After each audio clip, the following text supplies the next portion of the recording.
Hi friends, ఇవాళ మనం ఒక అమేజింగ్ ట్రిక్ని తెలుసుకుందాం. చూద్దాం ఆ ట్రిక్ ఏంటి.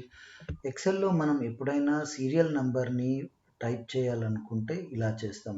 One one two three type చేసి దాన్ని డ్రైవ్ చేస్తాం, లేదంటే 1 2 టైప్ చేసి కింద క్లిక్ చేసినట్టయితే డైరెక్ట్గా లాస్ట్ వరకు నంబర్స్ వస్తాయి. కానీ ఇవాళ ఒక సింపుల్ ట్రిక్ చెప్తాను. దాంతో డ్రాగ్ చేసే పని లేదు. సింపుల్గా ఫస్ట్ బాక్స్లో టైప్ చేస్తే మిగతా అన్నిట్లో ఫిల్ అవుతుంది.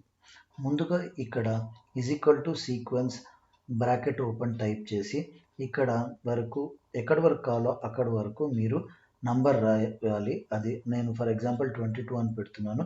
సో చూసినట్టయితే మీకు 22 వరకు సీరియల్ నంబర్ వచ్చేస్తాయి. ఇంకోటి ఏంటంటే మధ్యలో కలర్ చేసిన లేక ఒక లైన్ని డిలీట్ చేసిన ఇంకో లైన్ని యాడ్ చేసినా కూడా సీరియల్ సీక్వెన్స్ మారదు. చూడొచ్చు, సిరీస్ మారలేదు, యాజ్ ఇట్ ఈస్గా ఉంది. సో ఊరికే కస్టమైజ్ చేసే పని లేదు. ఇంకో ట్రిక్ కూడా చెప్తాను. మీకు ఒకవేళ ఈ మొత్తం సీరియల్ నంబర్స్ని రోమన్లోకి మార్చాలనుకుంటే సింపుల్గా ఫంక్షన్ని ఎడిట్ చేసి రోమన్ అని టైప్ చేస్తే చాలు ఫస్ట్లో. ఇప్పుడు చూడొచ్చు మొత్తం రోమన్లోకి మారిపోయింది. సో ఇది ఇవాళ ట్రిక్స్. ఇలాంటి మరిన్ని ఎక్సెల్ ట్రిక్స్ కోసం నా ఛానల్ని సబ్స్క్రైబ్ చేసుకోండి. Be safe, be healthy. Jai Hind.